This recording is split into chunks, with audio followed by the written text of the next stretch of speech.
Hello guys, welcome back to my channel. നാലാം തോട്ടെടുക്കാൻ video എനിക്ക് ദേഷ്യം വരുന്നുണ്ട്. ഞാൻ ചിലപ്പോൾ നിർത്തി പൂട്ട പരിപാടി തന്നെയാണ് ഞാൻ വീഡിയോ എടുക്കാൻ വരാത്തതെന്ന് ഞാൻ പറയില്ല, അതെന്റെ വടിയാണ്. ഇത് ഇന്നത്തെ കണ്ടന്റ് പറയുന്നത് മൂന്നാമത്തെ പ്രാവശ്യമാണ് best movies in Malayalam 2025 best actors quality വൈസും ആണോ അതാണ് ഞാൻ ഇപ്പോൾ പറയുന്നത്. 10th place Ronth cinema. Ronth peak cinematics പടം, ഒന്നും പറയാനില്ല. ആദ്യം പറയായിരുന്നു എങ്ങനെ നമുക്ക് എൻജോയ് ചെയ്ത് കാണാൻ പറ്റുന്ന സിനിമയല്ല. എൻജോയ് ചെയ്ത് കാണാൻ പറ്റുന്ന സിനിമയല്ല, അത്യാവശ്യം ഒരു ക്വാളിറ്റി വൈസ് കാണാൻ പറ്റണ സിനിമയാണ് കേട്ടോ. അപ്പോ ക്വാളിറ്റി വൈസ് കാണാൻ പറ്റുന്ന സിനിമയാണ് 9th പ്ലേസ് രേഖാചിത്രം. രേഖാചിത്രം എന്ന് വെച്ച് കഴിഞ്ഞാൽ അത്യാവശ്യം ഗുഡ് ഒരു ഇൻവെസ്റ്റിഗേഷനും അങ്ങനെയൊക്കെ ആയിട്ടൊരു സിനിമയായിരുന്നു.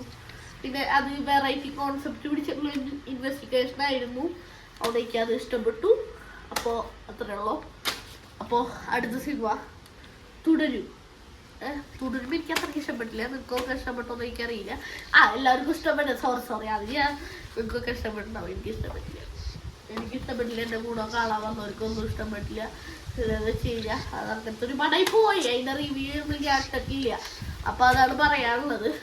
അപ്പോൾ അടുത്ത സിനിമ ബസൂക്ക. മമ്മൂട്ടിയുടെ ബസൂക്ക എന്ന് പറഞ്ഞ സിനിമയാണ് അടുത്തത്.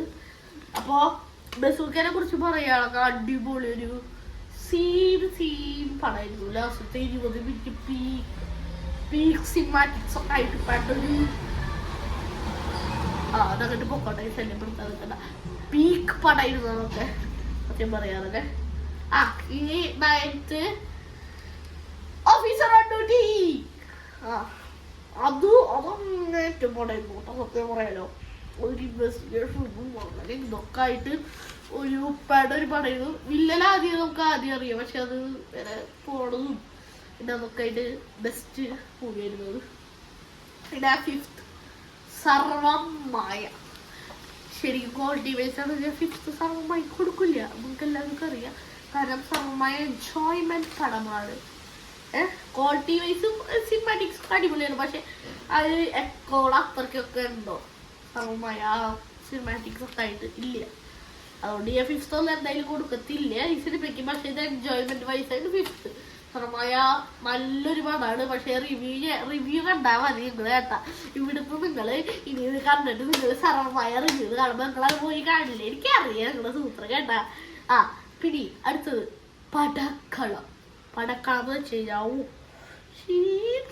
പടമാണ് ഒക്കെ. പിന്നെ ഒരു ഇംഗ്ലീഷ് ടൈപ്പ് ടച്ച് ഒക്കെ ഇട്ടിട്ട് ഒരു വേറെ ലെവൽ പടമാണ് അതൊക്കെ സത്യം പറയുകയാണെങ്കിൽ. അപ്പോ 3rd പ്ലേസ് എക്കോ. പടമാണ്. സിനിമാറ്റിക്സും ലാസ്റ്റ് ട്വിസ്റ്റൊക്കെ ആയിട്ട് വേറെ ലെവൽ പടയിൽ പോയി. ലെവൽ പടയിൽ പോയോണ്ട് സെക്കൻഡ് വന്നിരിക്കുന്നത് കളംകാവൽ. ആ ഹീറോയെ കുറിച്ച് എനിക്ക് ഇപ്പോഴും പറയാൻ പറ്റും. കാരണം എന്താ വെച്ച് കഴിഞ്ഞാൽ കണ്ടിട്ട് ആ സൈക്കോത്തനൊക്കെ ഇപ്പോഴും മനസ്സിലുണ്ട്. അത് പറയാൻ എന്ത് സിനിമയല്ലേ അതൊക്കെ. അത് പറയണൊക്കെ ആ വില്ലനീസോ അതൊക്കെ ആയിട്ട് മമ്മൂട്ടീനെ പണ്ടായിരുന്നു കാണണം. പാടാണെങ്കിൽ സോണി ലെവലിൽ വന്നു തോന്നുന്നു. 16-ാം തീയതി അതൊക്കെ കണ്ടോക്കണോ? 16-ാം തീയതി ആണെങ്കിൽ ചിലപ്പോൾ പോകുന്നുണ്ടോ എനിക്കറിയില്ല. ഞാൻ ചിലപ്പോൾ ഇപ്പോഴത്തെ ഞാൻ ചിലപ്പോൾ അടുത്ത കൊല്ലം ഓടുക പറയാൻ പറ്റില്ല. അതുകൊണ്ട് നിങ്ങൾ അത് വന്നിട്ടുണ്ടാവും, ചിലപ്പോൾ നോക്കി നോക്കുക. കളംകാവൽ ഈസ് എ ഗുഡ് മൂവി. അപ്പോൾ ഫസ്റ്റ് എല്ലാവർക്കും അറിയാം. ഗസ് ചെയ്തെങ്കിൽ ഇപ്പൊ കമന്റിലിടണം. എന്നിട്ട് ഇതൊക്കെ കഴിഞ്ഞിട്ട് ലാസ്റ്റ് നിങ്ങൾ കമന്റിലിടാൻ പറ്റില്ല. കമന്റ് ഓണാണ് നിങ്ങൾ ഇട്ടോട്ടെ, കുഴപ്പമില്ല.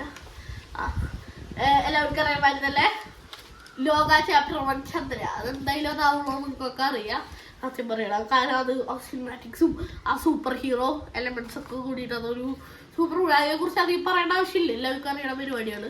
അപ്പോൾ ഈ അടുത്തത് വന്നിട്ട്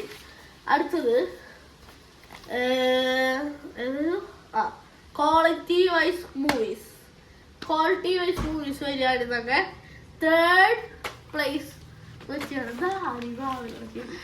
3rd പ്രൈസ് പോണത് കളംകാവൽ. പിന്നെ 2nd പ്ലേസ് പോണത് എക്കോ.